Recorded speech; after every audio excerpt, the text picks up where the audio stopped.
welcome to our second Q&A here at the HR booth. I'm joined here with my colleagues Alistair Booth and John Mullen, and today we're going to cover frequently asked questions about redundancy and what you must do to safeguard your business during a redundancy consultation. So I'll kick the questions off, but first of all I just want to give everybody a little reminder that we are working from home and there might be background noises from time to time, so if you can ignore them best you could, and we'll crack on now. So I'll start off with Alistair. So one of the first questions that we've had was regarding furlough and the furlough situation. So we've been asked quite a lot is, do the normal legal proceedings apply when making redundancies whilst you've got furloughed staff? Yeah, absolutely, Calum. So the not normal employment law still applies regardless of the kind of COVID-19 pandemic, and also if staff are on furlough. So that means if you've got employees that you are looking to make redundant, you need to go through the normal consultation process with them, as you would do with staff who are still in the workplace. Okay, great. And another one that's kind of cropped up with normal processes not being able to be followed. We've had instances where people can't make it into the office. There's lack of public transport, things changing. So we've been asked, can redundancy consultations be carried out remotely or via phone, John? Yeah, there's no legal requirement to consult face-to-face, so it can be done over the telephone or using other communication means, again, if both parties agree to this. Again, taking into account the current regulations around adhering to social distancing, we'd suggest that these are undertaken remotely. There would be other circumstances where it can be impractical for managers to be in close contact with their employees, when redundancies occur. If you happen to be based on the opposite side of the country to another staff, you may again wish to undertake this via telephone. What I'd say is that you would, if you are going to have it remotely, that you ensure that the same information is provided to the employees as if you were doing it face-to-face with the other members of staff. Okay, great. Now, I'll just add to that actually, sorry. So if you are doing it face-to-face, just to make sure that the social distancing kind of rules apply. So that's in terms of, the safe distancing in the office and a meeting environment that allows that to comply and just following the health and safety measures. But yeah, as John says, we can carry all that out kind of remotely using software, so such as Microsoft Teams or Zoom or something like that would be fine as long as both parties agree, as John said. Okay. And again, another sort of basic question that's been coming in, but who's entitled to redundancy, Alistair? So in terms of redundancy payment, yes. Yeah. So any employee who has got more than 2 years service is entitled to a redundancy payment. So to qualify for a redundancy payment, you need to have been employed with the business for 2 years at the termination date. So if you've got less than 2 years service, you wouldn't be entitled to a statutory redundancy payment. Okay. And in terms of, this isn't really a question we've been asked, but sort of guidance that we've been given, but what type of payment should an organisation be required to pay, prepared to pay out with that sort of redundancy payment? So it depends what's in their policy. So some companies might have an enhanced redundancy package, or historically, if they've made redundancies in the past and they've always given an enhanced package, it could be argued that custom and practice would apply. So it might be a slightly enhanced package. But if not, then you can go with the government statutory guidance on that. We can put a note in the show notes around that in terms of how to calculate it. But the DirectGov website gives you a ready reckoner around what the statutory requirements are. So it's based on age, length of service and weekly pay. So that's what you would be obliged to pay. The only other thing to kind of factor in there is a payment in lieu of notice. So if, for example, someone has worked for the business for 7 years, they're also entitled to 7 weeks notice pay. So there's two ways in which you can do that. You can either serve notice and give the termination date 7 weeks in the future, or you can make a payment in lieu of notice, and a lot will depend what's in the contract of employment around pay in lieu of notice, sometimes referred to as pile-on. So it's capped at 12 weeks, so i.e. 12 years service. So if you've got someone with, say, 15 years service, you have to kind of look at 12 weeks notice for that person. So that's another cost to kind of factor in. Okay.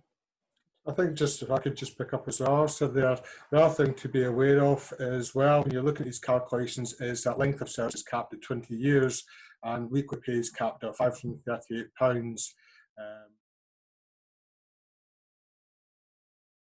Again, while employees self-isolate and are absent, they still have their non-employment rights, which do continue. So if you're looking at any redundancy process, this would still have to be followed with a fair reason being given as well for redundancy. If the employee happened to be off, they should be informed at the same time and given the same information as any employee who's not absent. So how many consultations do I need to conduct through a consultation period, John? So it's important that you don't just give a finalised redundancy plan to your employees. You do need to leave enough time to consult with them and listen to the suggestions. What we'd be looking at, it could be either 30 or 45 days, depending on how many redundancies you're making. Fewer than 20 redundancies, there's no set rules around when to begin consultation before giving redundancy notices. If there's 20 to 99 redundancies within 90 days in one workplace, you must begin consultation at least 30 days before giving the first redundancy notice. 100 or more redundancies within 90 days in one workplace, you must begin consultation at least 45 days before the first redundancy notice. You need to ensure that you would then notify redundancy payment service as well. There's no set numbers of consultations with individuals. We sort of recommend 2 minimum. Again, it would depend on how large or complex the redundancy situation was with the meetings taking place. You don't need to reach agreement for the consultation to come to an end. You simply just need to show that the consultation is genuine and that you've reached agreement.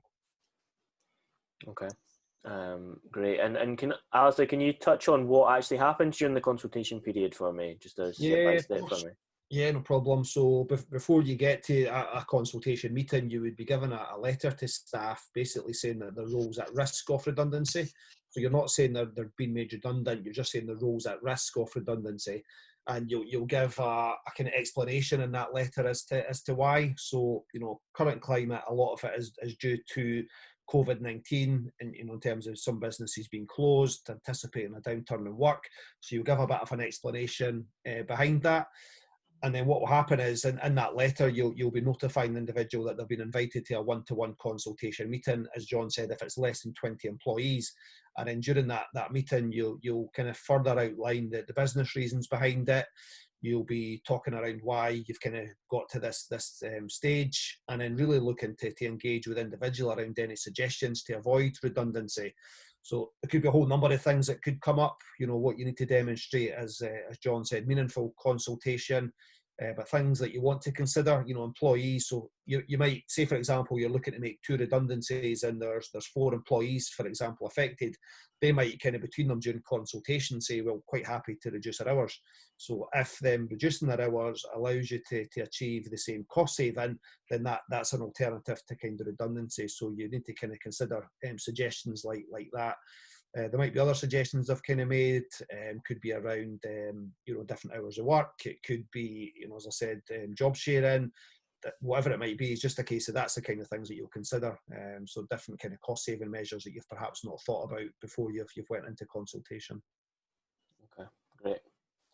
Thank you for that. We've been looking at giving advice on roles that have been made redundant within various different organisations, and one piece of advice that we've been quite clear with is that you've got to consider other employees that are potentially in the same role, but the terminology can be a little bit different for certain people. So, John, could you pick up what would be classed as a selection pool and all the variables that you've got to consider for that? So again, when you're looking at selecting employees for redundancy, you must select employees in a fair way and not discriminate against any individuals or groups. So it's a good idea to use selection criteria to help you choose which employees to make redundant.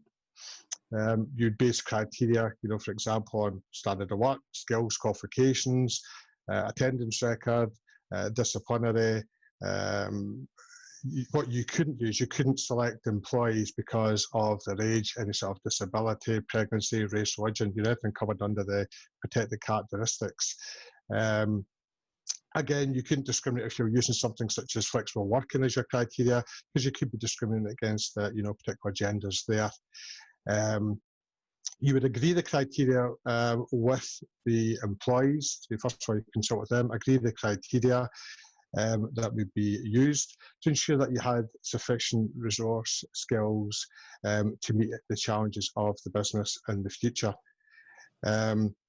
Again, when you're selecting, it's done objectively, and you're looking at employees to score them, ensuring that it is, as I mentioned, people that are undertaking similar type roles with skills, etc. You also have to be aware of something called bumping, where if an individual has a particular skill or qualification, they may be able to undertake another role, and if that's the case, you would then perhaps need to consider, in fact, you would have to consider other employees who may well not have been at risk at that particular moment.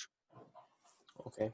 Grand. So in terms of, John just sort of mentioned there that they would need to be considered for other vacancies. Yeah. But if there are other vacancies in the business, can I still make redundancies as an employer? Yeah, so what you'd be doing there is you're not creating new jobs. So you might find during consultation that individuals will maybe make suggestions about other types of roles. What you're trying to achieve during redundancy is that it's the role that's redundant, not the person. And on that basis, you're not then creating a kind of new role. But you might have vacancies that exist in the business. And what you're kind of duty bound to do there is just to kind of share what the vacancies are. But it might be completely different vacancies, different skill set, different salary levels, all these things taken into consideration. But yeah, you can still make redundancies even if there's vacancies elsewhere in the business, as long as you can demonstrate that people were aware of what these other vacancies were. Okay, grand. And obviously, if I do have another vacancy and I do offer it to the employee, can that employee refuse the job offer and still fall down the route of redundancy? Yeah, so you've got what would be classed as a suitable alternative. So if, for example, you've got, say, a business development role, and then you've identified you've got a role within, say, admin, or a role kind of as a driver, for example, that's a completely different role. So it wouldn't be, suitable to consider that as an alternative role. The individual might choose that they want to apply for it. But again, given it's a completely different skill set, you might have someone else who is better doing that role. So whilst you can make that as an offer, as a job that is available, you're not obliged to give that person that job. They would have to go through a kind of recruitment process, potentially like any other candidate, because ultimately that's a different role and you want to get the best person for that position.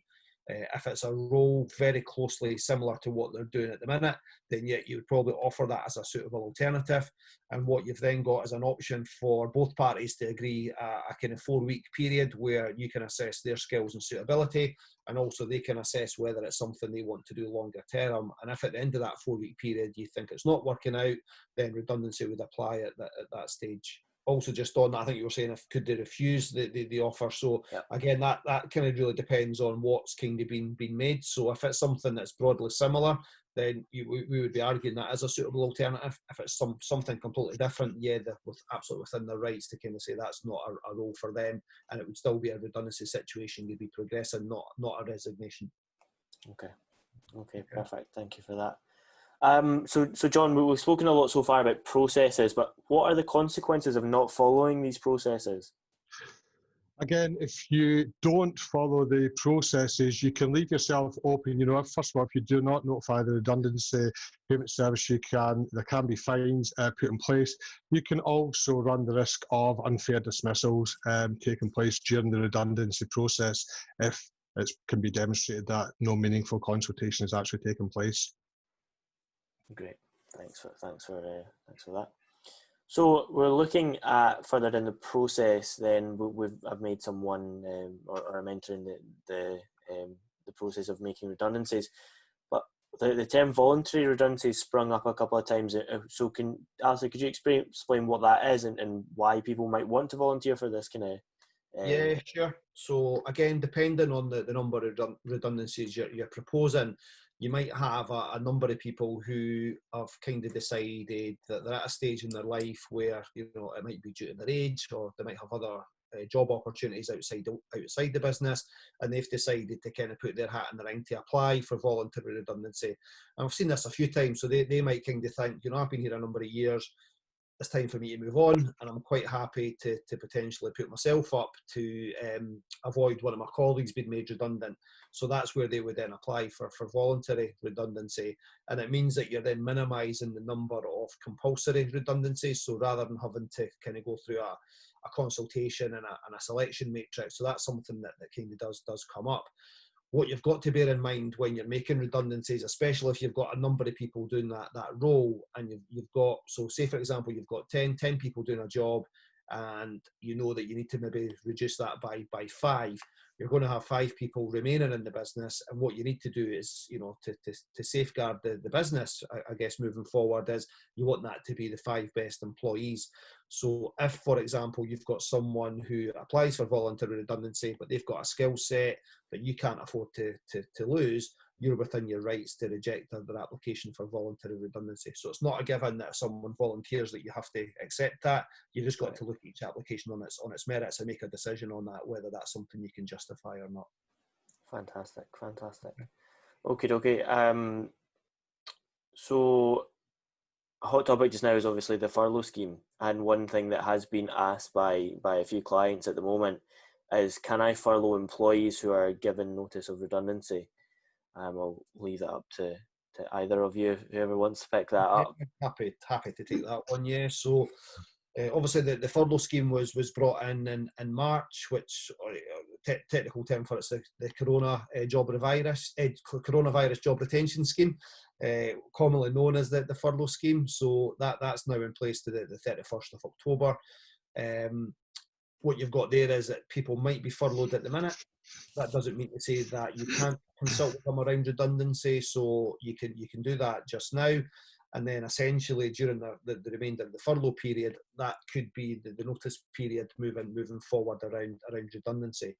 You could also have someone who isn't furloughed at the moment, and you then engage in a redundancy consultation with them, and during that you've recognised that there is a downturn in work and you're actually going to be making that redundancy a date in the future. You can then still furlough that person whilst they're going through redundancy consultation. The only thing to kind of factor in there is that the 10th of June is the latest date that you can furlough an employee for the first time. So if that's someone who's not been furloughed already and you start doing redundancy consultation, if it's after the 10th of June and have not been furloughed, you couldn't then take that opportunity to furlough them. If they've already been furloughed and are maybe now back at work and you're looking to consult and then make redundancies, yeah, you can still furlough them during that period of time. So the furlough scheme doesn't prevent you from making redundancies. And yep, if you are going through that process, you could make a decision that if you've served notice on them, you could then put them on furlough again, or keep them on furlough until such times as the employment comes to an end. Thank you for that. So we're looking at, you know, finalising the redundancy process.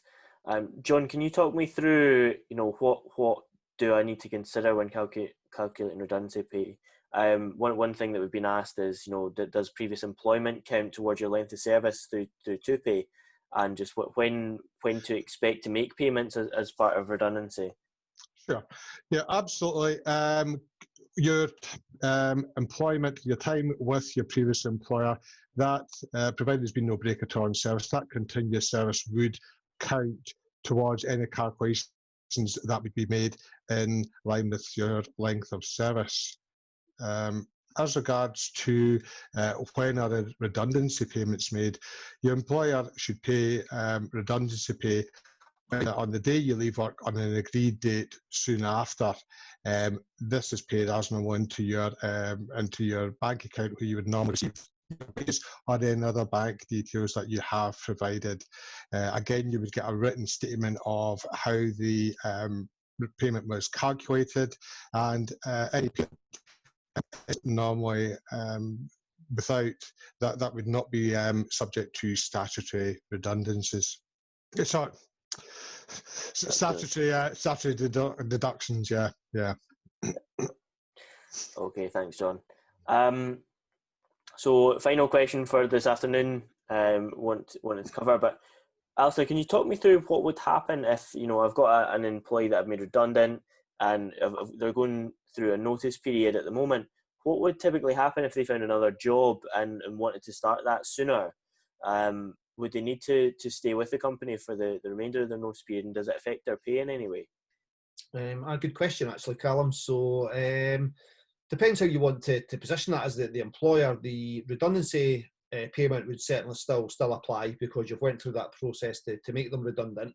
What they've obviously done during that period of time is secure alternative employment. So, you know, they wouldn't have been doing that had you not made them redundant. You might want to take a view whether you want to not pay the full notice period. So if, for example, you've got someone due to leave on the 31st of August, and at that point they'd get the redundancy payment and, you know, continue to be paid their notice. If they've got another job starting on the 1st of August, you could take a view not to pay the remainder of the notice from the 1st of August to the 31st, or if you wanted to kind of be a kind of good caring employer, you might just want to pay that regardless. So it really depends on your approach. But yeah, the redundancy payment would still apply, and it's really up to you as the employer to take a view whether you want the notice element to change or not. Our view on that would be always to take some advice. So, you know, we'll look at that very much on a case-by-case basis just to understand what the risks are involved in doing so. Great. No, great. Thanks very much for your time this afternoon, gentlemen.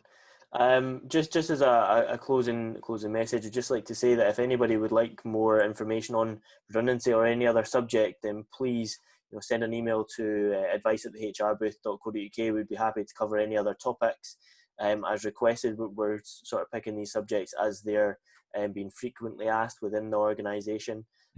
So we're happy to cover anything else that you might want to look at.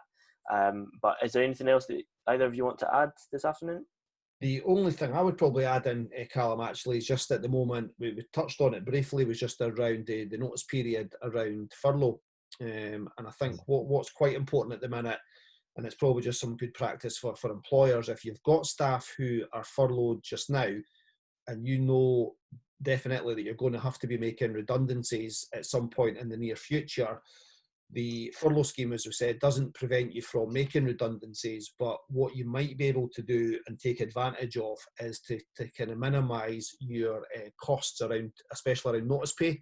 So the redundancy pay element still applies, but if, for example, you've got someone on furlough just now and the furlough scheme has been extended until the 31st of October, the current scheme kind of ends, you know, as it is on the 31st of July.